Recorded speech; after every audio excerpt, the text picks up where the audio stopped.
ყოვლადწმინდა სამების სახელობის საპატრიარქო ტაძრის ახალგაზრდული ცენტრიდან ახლა ჩაგვერთვება ჩვენი ჟურნალისტი ნინო გელაშვილი, სადაც გამოცხადდა კონკურსი ნახატები ბიბლიურ თემაზე. თუ რას მოიცავს ეს კონკურსი, ნინო უკვე ჩართვისას მეც გვეტყვის ამ თემაზე. დილამშვიდობისა ნინო. მოგესალმებით. დილამშვიდობისა. საპატრიარქოსთან არსებული ახალგაზრდობის სულიერი და ინტელექტუალური განვითარების ცენტრი აქტიურად აგრძელებს ახალგაზრდა თაობის განვითარებაზე ზრუნვას და ამისთვის არაერთ საგანმანათლებლო პროექტს ახორციელებს. ამჯერად მე ახალი კონკურსის შესახებ მოგიყვებით, რომელიც სრულიად საქართველოს კათოლიკოს პატრიარქის, მცხეთა თბილისის მთავარეპისკოპოსის და ბიჭვინთისა და ცხომ-აფხაზეთის მიტროპოლიტის ილია მეორის ლოცვა-კურთხევითა და საქართველოს განათლებისა და მეცნიერების სამინისტროს მხარდაჭერით ხორციელდება. ნახატები ბიბლიურ თემაზე, ასე ეწოდება კონკურსს და ის 3 ტურისგან შედგება. ჩემთან ერთად ახლა არის სამების ახალგაზრდული ცენტრის ხელმძღვანელის მოადგილე, გელათის მეცნიერებათა აკადემიის აკადემიკოსი, თეოლოგიის და ფილოლოგიის დოქტორი დეკანოსი ბიძინა გუნია და მისგან უფრო მეც შევიტყობთ ამ კონკურსის შესახებ. დილამშვიდობისა, მამა ბიძინა.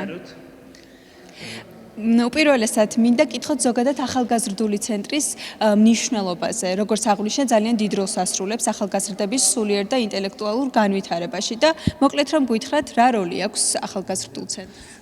სულიერ საქართველოს კათოლიკოს პატრიარქის ლოცვა-კურთხევით შეიქმნა სწორედ ეს ცენტრი, რომელიც მიზნად ისახავს ახალგაზრდობის ჩართვას ეკლესიურ ცხოვრებაში, ასევე მათი ცნობიერების ღვთიურ ცნობიერებასთან დაკავშირებას. ერთ-ერთ ეპისტოლეში მისი უწმინდესობა ბრძანებს, რომ ჩვენ უნდა ვასწავლოთ ახალგაზრდებს მოვლენების სულიერი აღქმა. და ამაში დიდ როლს თამაშობს სხვადასხვა პროგრამები და ღონისძიებები, რომელიც ახალგაზრდულ ცენტრში ხორციელდება და ერთ-ერთი არის განსაკუთრებული ნახატები ბიბლიურ თემებზე.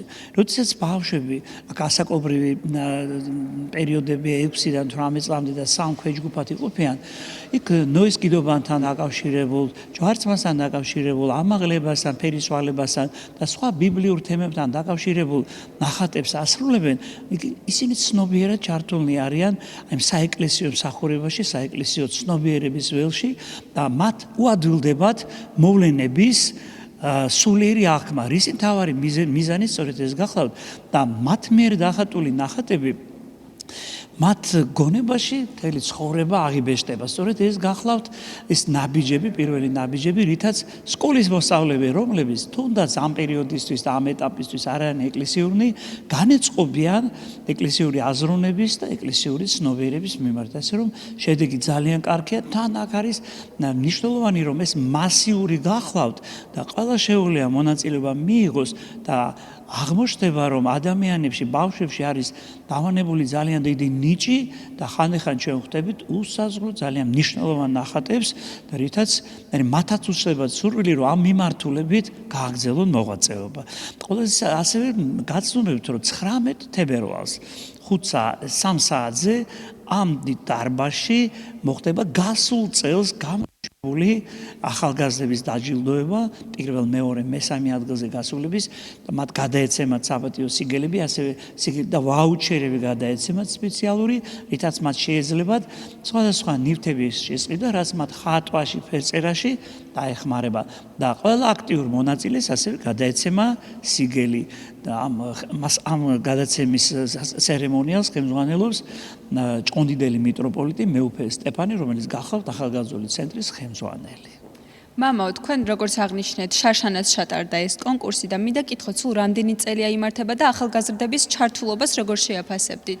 თითქმის 2 ათეული წელია იმართება და მოგახსენებთ, რომ რაოდენობა იზრდება, აი 20 წლიდან 19 წლიდან დაწყებული ნელ-ნელა ბავშვების რაოდენობა ემატება, თუმცა არის პერიოდები, როდესაც კოვიდის დროს ეს შემცირებული იყო რაოდენობა, თუმცა აი ბოლო 2 წელია აქტიურობა დიდია, ჩვენ აქ ხედავთ საოცარ ნახატებს ბიბლიურ თემებზე შესრულებულს, რაც მათ სულიერ სამყაროს ძალზე ამდიდრებს. ეს შედეგი არის ძალიან დადებითი და უწმინდესის ლოცვა-კურთხევა, რომ ჩვენ ბავშვებს, ახალგაზრდებს უნდა ვასწავლოთ მოვლენების სულიერი აღქმა, ეს ერთ-ერთი ძლავრი იარაღია ნახატების დახატვა. ძალიან დიდი მადლობა, წარმატებებს გისურვებთ თქვენს და რა თქმა უნდა ყველა ახალგაზრდას, ვინც კონკურსში მონაწილეობს. ჩვენს მაყურებელს კი შევახსენებ, რომ კონკურსით დაინტერესების შემთხვევაში უნდა მობრძანდეთ აქ საპატრიარქოსთან არსებულ სამების ახალგაზრდობის სულიერ და ინტელექტუალური განვითარების ცენტრში და ამ ადგილას შეგიძლიათ განაცხადის შევსება. აქვე გეტყვით იმას, რომ 13 მარტის ჩათვლით შეგეძლებათ კონკურსში რეგისტრაცია.